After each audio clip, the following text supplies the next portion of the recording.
Pro Group Management. Workers' comp that works for you. You're watching 7 at 7, powered by the Las Vegas Review-Journal, the largest news team in Nevada. A woman changes her plea, saying she's innocent in the death of her boyfriend who was found decapitated. Thanks for joining us on 7 at 7 tonight. I'm Lena Bleets. We begin with top stories. A woman withdraws her guilty plea, protesting her innocence in the killing of her on-again, off-again boyfriend whose body was found decapitated. 47-year-old Devin Michaels pleaded guilty to second-degree murder with use of a deadly weapon in September for the death of Jonathan Willett, then tried to withdraw her plea. The judge initially rejected Michaels' attempt to back out of her plea deal. Sentencing was set for Thursday, but the hearing went off the rails when Michaels addressed the court, insisting she could prove her innocence. I truly believe that we were going to do the right thing. The judge warned Michaels she could be convicted of first-degree murder if she chose to go to trial. When Michaels still wanted to withdraw her plea, the judge authorized it with the chief deputy DA's approval. Michaels previously told police Willett had been abusive, but the victim's family pushed back on those claims. The Metropolitan Police Department is asking to intervene in Margaret Rudin's wrongful conviction lawsuit. Rudin was convicted of murdering her husband in 2001, served nearly 20 years in prison, and after being paroled, a federal judge overturned the conviction.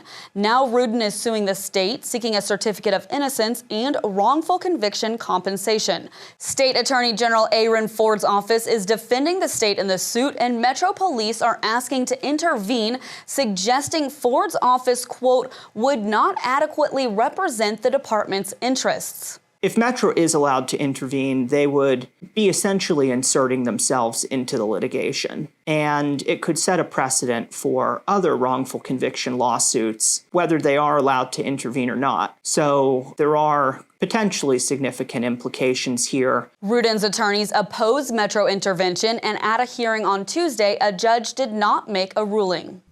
A longtime Southern Nevada real estate agent dies in Dallas after the Lyft car she was riding in was hit by a train, according to her office and news coverage from Texas. Melissa Campanella, an agent with New Market Advisors, was in Texas for a family event and died on July 9th at 50 years old. A celebration of life is scheduled for July 23rd at St. Thomas More Catholic Community Church in Henderson. In weather, sponsored by Star Nursery, your garden's partner for every bloomin' thing. Clark County is under a flash flood warning issued by the National Weather Service until 11 p.m. tonight. Now to the forecast. Tonight we're looking at a 50% chance of rain, with temperatures cooling down to the 80s by midnight and reaching an overnight low of 83 degrees by 6 a.m. Chances of showers dropping down to 30% for Friday, with a high of 100 and low of 82. Then mostly sunny skies this weekend, still looking at a 10% chance of rain on Saturday, but clear skies Sunday, highs in the mid-100s and lows in the low 80s all weekend. In business, brought to you by G Bank, your best banking experience ever. Construction crews continue working on the new Hard Rock Hotel and Casino 1 year after the Mirage closed on the site. Over the next 2 years, we can expect to see the Guitar Tower rise along Las Vegas Boulevard to its 660-foot height. That will include 665 guest rooms and suites, its own spa, and the entire resort is getting an upgraded pool complex. The resort's president says the project remains on schedule to open early in the fourth quarter of 2027. A new Walmart Supercenter is coming to North Las Vegas. The project was unanimously approved on Wednesday by the North Las Vegas City Council. The new 175,000 square foot Supercenter will be located at the northeast corner of Revere Street and West Doral Lane. The company says construction is expected to begin in the fall of 2026 with an opening date in the fall of 2027. Sports brought to you by Station Casinos, STN Sports. Download the app today. I'm Heidi Fang, and UNLV football head coach Dan Mullen's message from Mountain West Media Day is that he wants to push the Rebels to new limits this season. I want to build a program that not just has the opportunity to compete in the Mountain West, but also if you get on the big stage in college football playoff, to go compete and win those games as well. So if that has to mean that we're going to run a program like an SEC team or an ACC or the Big Ten, we're going to go do that so that we can be on that level and compete with those guys. UNLV will take on Idaho State in Week 0 to kick off their football season at Allegiant Stadium on August 23rd.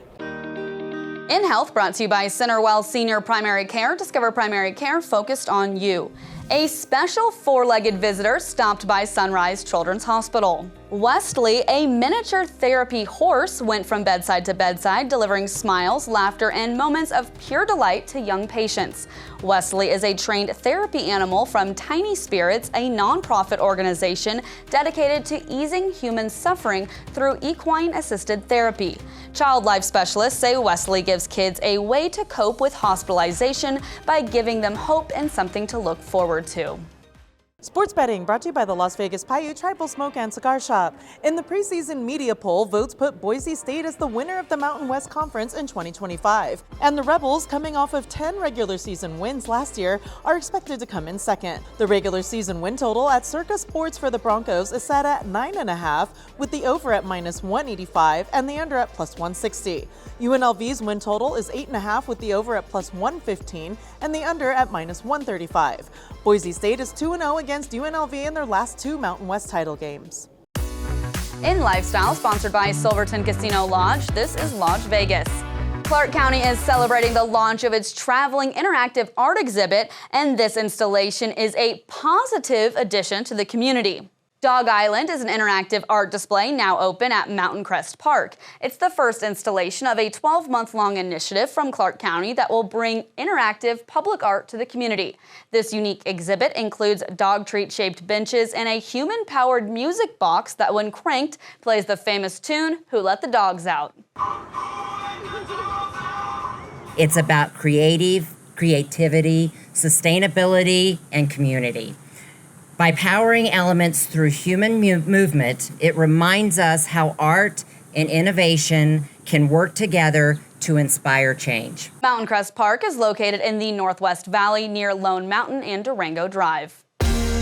In Neon, sponsored by Arizona Charlie's, with live entertainment every weekend at both locations. Go to ArizonaCharlies.com to see who's playing. Vegas headliner Bruno Mars trolled some of his followers with a recent post addressing those rumors the singer is in debt. Neon columnist John Katsimidas explains. Bruno Mars is not just a terrific musical talent, he is also funny. He would make a great late-night talk show host.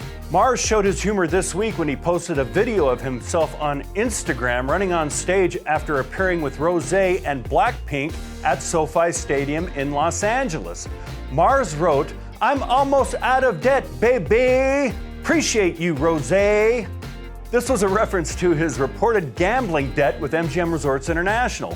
MGM officials say he has no debt, and Mars has told me, "I love the lore that I am a Las Vegas lounge singer in debt to the mob. I can work with that." Mars returns to Las Vegas at Dolby Live in August. And if you're looking for something to do, check out our free Neon Go Guide. It features everything from entertainment to dining to recreation and gives you all the details. Just head to neon.lvrj.com and check out the Go Guide. Thanks for watching 7 at 7 tonight. Watch 7 at 7 twice a day, Monday through Friday, and search Review Journal to follow us on your favorite streaming platform. See you tomorrow morning for more 7 at 7. Review Journal Studios, sponsored by Knock the Injury Law.